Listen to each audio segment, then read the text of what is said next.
Assalamualaikum warahmatullahi wabarakatuh. Sekarang kita akan membahas materi tentang populasi dan sampel dan teknik sampling. Kita lihat dulu untuk populasi dan sampel. Definisi keduanya, populasi adalah keseluruhan objek atau individu yang memiliki karakteristik tertentu, jelas dan lengkap yang akan diteliti. Sementara sampel adalah bagian dari populasi yang diambil melalui cara-cara tertentu yang juga memiliki karakteristik tertentu, jelas dan lengkap yang dianggap bisa mewakili suatu populasi. Nah, di sini bisa kita lihat bahwa populasi itu adalah keseluruhan objek, sementara sampel itu adalah bagian dari populasi dengan karakteristik tertentu.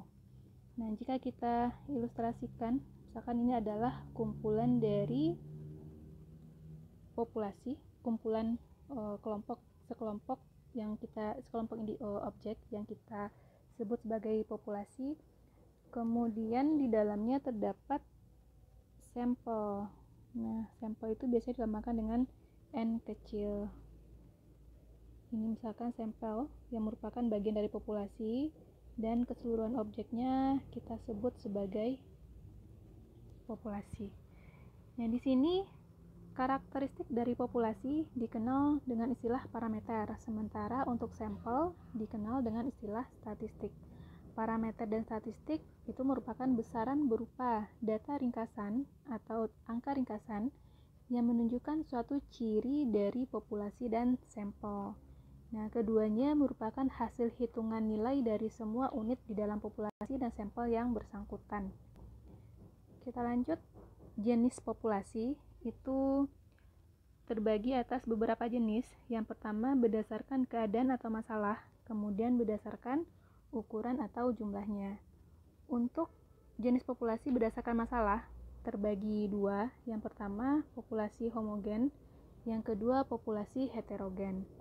Populasi homogen ini merupakan kumpulan objek dengan karakteristik yang hampir serupa dan dianggap tidak memiliki perbedaan yang signifikan antara objek yang satu dengan objek yang lainnya. Nah, di sini contohnya seperti sampel darah seorang pasien. Nah, untuk jika seorang dokter ingin mengambil sampel darah dari seorang pasien, dia hanya cukup mengambil satu tetes darah saja. Karena satu tetes darah itu sudah mewakili populasi dari darah yang ada dalam tubuh pasien tersebut. Dia tidak perlu mengambil satu botol darah, cukup dari satu tetes saja karena karakteristik dan sifatnya itu akan sama semuanya. Kemudian untuk populasi heterogen memiliki sifat atau keadaan yang berbeda. Sehingga untuk populasi heterogen kita perlu menetapkan batas-batas yang sesuai, baik secara kualitatif maupun kuantitatif. Contohnya, mahasiswa STEMIK Indonesia itu memiliki banyak karakteristik. Misalnya, ada mahasiswa berjenis kelamin perempuan dan laki-laki, ada mahasiswa angkatan 1, 2, angkatan 3, dan angkatan 4, dan lain sebagainya. Itu berarti populasinya heterogen. Selanjutnya, jenis populasi berdasarkan ukuran atau jumlah itu terbagi dua juga. Yang pertama adalah populasi terbatas atau finite, kemudian populasi tak terbatas atau infinite. Nah, untuk populasi terbatas itu berarti jumlahnya jelas batasannya secara kuantitatif sehingga dapat dihitung. Jumlahnya jelas sehingga dapat dihitung, sementara populasi tidak terbatas itu batasan datanya tidak dapat kita tentukan jumlahnya. Contoh, untuk populasi terbatas misalnya jumlah mahasiswa STEMIK Indonesia angkatan 2019. Nah, itu bisa kita tentukan jumlahnya karena dia terbatas. Sementara untuk populasi tidak terbatas, contoh jumlah mahasiswa di Indonesia Nah, jumlah mahasiswa di Indonesia itu tidak terbatas karena kita harus menghitung jumlah mahasiswa yang ada di Indonesia, baik yang ada sekarang, yang ada di masa lalu, maupun mahasiswa yang ada di masa depan. Nah, itu jumlahnya tidak bisa kita tentukan karena sangat banyak. Kita lanjut, syarat sampel yang baik. Nah, syarat sampel yang baik itu ada dua. Yang pertama mengandung dua kriteria, yaitu cermat dan tepat.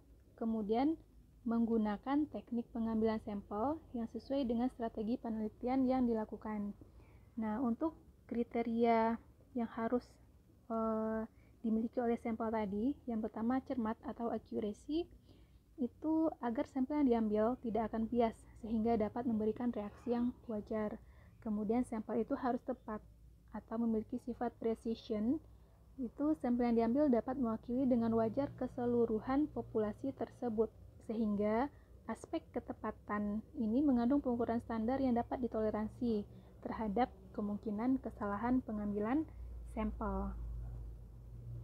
Selanjutnya, teknik untuk mendapatkan sampel yang representatif dari suatu populasi itu meliputi seberapa besar ukuran sampel yang digunakan, kemudian bagaimana proses atau teknik penarikan sampel tersebut.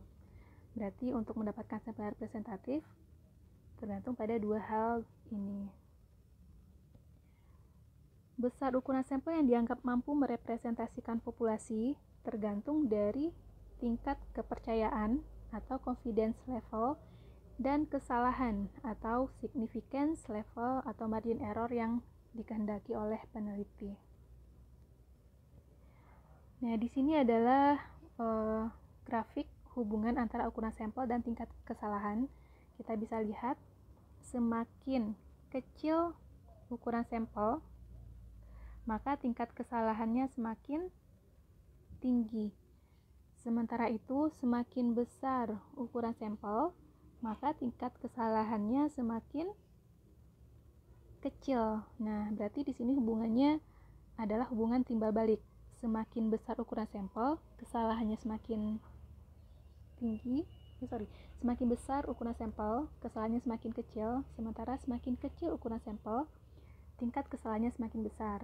Berarti semakin banyak jumlah sampel, maka semakin bagus datanya karena tingkat kesalahannya semakin diminimalisir. Nah, di sini ada rumus untuk menentukan ukuran sampel. Kita bisa gunakan teknik Slovin yang ditemukan pada tahun 1960. Rumusnya N kecil itu adalah ukuran sampel, itu adalah N besar atau jumlah populasi dibagi dengan 1 ditambah N besar dikali E kuadrat. N besar itu ukuran populasi atau jumlah populasi, E itu perkiraan tingkat kesalahan atau margin error. Nah, untuk pengambilan sampel terdapat dua teknik yang bisa digunakan. Yang pertama probability sampling, yang kedua non-probability sampling. Probability sampling itu adalah setiap unsur populasi diberi kesempatan yang sama dan persis sama untuk dipilih sebagai sampel. Sementara pada non-probability sampling, setiap unsur populasi tidak memiliki kesempatan atau peluang yang sama untuk dipilih sebagai sampel. Nah, untuk probability sampling itu terbagi atas 4 jenis. Yang pertama simple random sampling, proportionate stratified random sampling, disproportionate stratified random sampling, dan cluster sampling.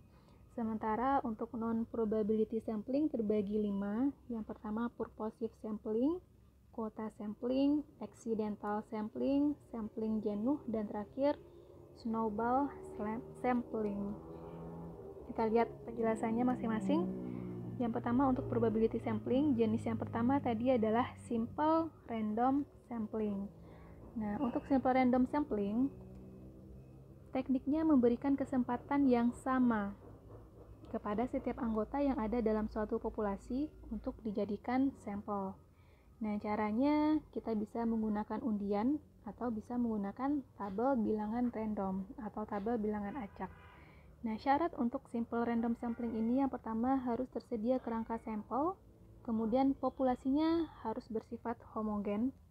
Dan terakhir, populasi tidak terlalu tersebar secara geografis. Kemudian jenis yang kedua yaitu proportionate stratified random sampling. Nah, teknik pengambilan sampel dengan populasi memiliki strata atau tingkatan. Setiap tingkatan memiliki karakteristik sendiri dan jumlah sampel yang diambil dari setiap strata sebanding sesuai dengan proporsi ukurannya. Berarti di sini kita memperhatikan proporsi dari jumlah sampel. Contoh, seseorang akan meneliti seberapa antusias mahasiswa angkatan 1, 2, 3, dan 4 di suatu perguruan tinggi terhadap penggunaan Twitter.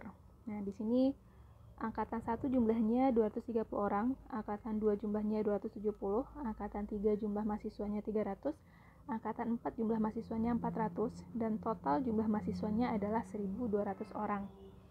Berdasarkan pertimbangan waktu, tenaga, dan biaya, maka peneliti menetapkan jumlah sampel yang diambil hanya 120 mahasiswa. Nah, andaikan kita sebagai peneliti, tentukan rincian jumlah sampel per angkatan. Jika kita menggunakan teknik pengambilan sampel jenis ini, maka dari masing-masing angkatan kita ambil proporsinya. Nah, untuk menentukan proporsi, kita gunakan rumus N jumlah sampel dibagi dengan jumlah populasi, N kecil per N besar.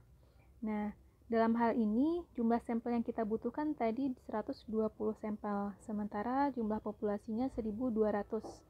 Nah, berarti proporsinya itu 120 dibagi 1.200 itu adalah 0,1. Nah, untuk masing-masing angkatan bisa kita hitung jumlah sampelnya. Angkatan 1 berarti 230 dikalikan dengan 0,1, jumlahnya 23. Angkatan 2 jumlahnya 27, angkatan 3 jumlahnya 30, dan angkatan 4 jumlahnya 40. Ini jumlahnya semuanya adalah 120 sesuai dengan jumlah sampel yang diinginkan. Nah, di sini adalah persentase dari sampelnya.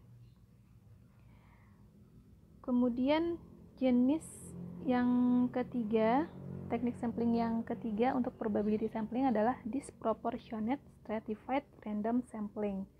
Pada teknik ini, populasi yang memiliki strata atau tingkatan, setiap tingkatan memiliki karakteristik sendiri dan jumlah sampel yang diambil dari setiap tingkatan tidak sebanding dengan proporsi ukurannya.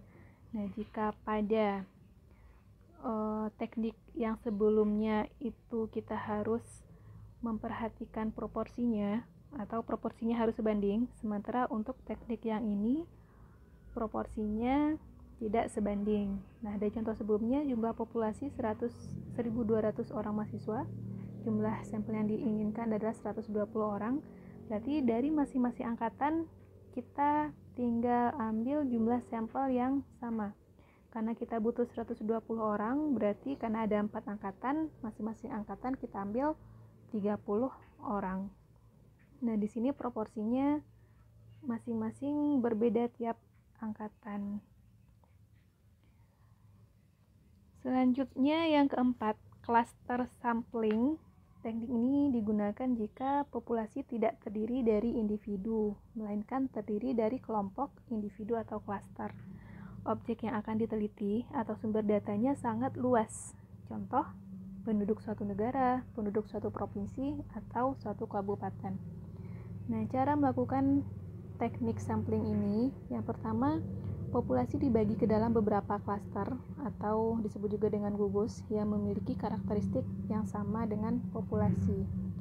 Kemudian pengelompokan gugus bisa berdasarkan pengelompokan secara administrasi. Kemudian klaster ditentukan secara random atau secara acak, dan klaster terpilih itu berisi elemen sampel final. Berarti itu adalah elemen sampel yang akan digunakan untuk penelitian. Nah, kita masuk ke non-probability sampling. Itu tadi ada 5 teknik. Yang pertama, purposive sampling. Di sini sampel diambil dengan maksud dan tujuan tertentu. Cara ini membutuhkan kemampuan dan pengetahuan yang baik dari peneliti terhadap populasi penelitian. Untuk menentukan sampel, peneliti harus benar-benar mengetahui dan beranggapan bahwa sampel yang dipilihnya dapat memberikan informasi yang diinginkan sesuai dengan masalah penelitian. Nah, contoh, jika seseorang ingin meneliti tentang kedisiplinan pegawai, maka sampel yang diambil adalah pegawai yang memenuhi kriteria kedisiplinan, karena dia bertujuan untuk meneliti kedisiplinan pegawai tersebut. Kemudian jenis yang kedua adalah teknik kuota sampling.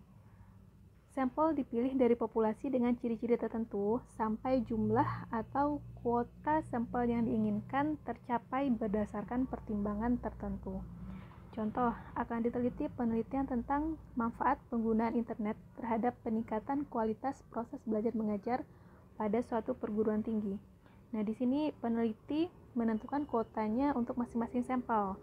Di sini misalkan jumlah mahasiswa yang diinginkan adalah 50 orang, jumlah dosen yang diinginkan 5 orang, dan jumlah mata kuliah yang diinginkan adalah 3 mata kuliah. Nah, berarti di sini jumlah mahasiswa yang akan diambil karena ada 3 mata kuliah, itu berarti 50 kali 3, 150 mahasiswa. Kemudian untuk dosennya 3 kali 5 berarti 15 orang dosen. Nah, inilah kuota yang dibutuhkan untuk menjadi sampel dengan menggunakan teknik kuota sampling ini. Jika kuotanya tidak memenuhi segini, maka penelitian belum bisa dilanjutkan. Selanjutnya, accidental sampling. Teknik pengambilan sampel berdasarkan faktor spontanitas karena dia accidental. Siapa saja yang secara tidak sengaja bertemu dengan peneliti, maka orang tersebut bisa dijadikan sampel. Contohnya, peneliti ingin mengetahui motivasi mahasiswa untuk mengunjungi perpustakaan. Nah, pengambilan sampel dilakukan dengan cara memberikan angket kepada para mahasiswa yang mengunjungi perpustakaan pada saat itu. Berikutnya, teknik sampling yang keempat untuk non-probability sampling, yaitu sampling jenuh. Teknik ini disebut juga dengan sensus dan dilakukan jika semua anggota populasi dijadikan sebagai sampel. Hal ini dilakukan jika jumlah populasinya kecil atau kurang dari 30. Contoh, jika terdapat 26 orang mahasiswa yang terpilih mengikuti suatu kegiatan, maka dalam hal ini jumlah responden yang kurang dari 30 orang semuanya dapat dijadikan sampel. Dan terakhir adalah snowball sampling. Metode ini digunakan untuk mengidentifikasi dan mengambil sampel melalui suatu jaringan berdasarkan pada analogi bola salju. Pengambilan sampel dimulai dari ukuran kecil dan seiring dengan proses jumlahnya semakin besar. Snowball sampling adalah teknik multitahap. Nah, di sini ada ilustrasinya. Misal kita ingin mengambil sampel pengguna narkoba di suatu negara. Nah, misalkan dari 1 orang pengguna narkoba, kita bisa menanyakan informasi tentang pengguna yang lain. Misal, dia mengetahui pengguna yang lain yaitu si B dan si C. Nah, dari masing-masing orang ini juga akan diperoleh informasi lain tentang sampel yang kita inginkan. Nah, dari si D nanti ada lagi yang lain, si E nanti juga diperoleh sampel lainnya. Demikian juga dengan si F. Nah, si C tadi kita bisa peroleh informasi tentang sampel lain. Nah, begitu seterusnya, semakin lama jumlahnya semakin membesar. Nah, demikianlah materi kita hari ini. Ini beberapa referensi yang bisa kita gunakan dan juga ada beberapa referensi lain yang relevan. Terima kasih. Wassalamualaikum warahmatullahi wabarakatuh.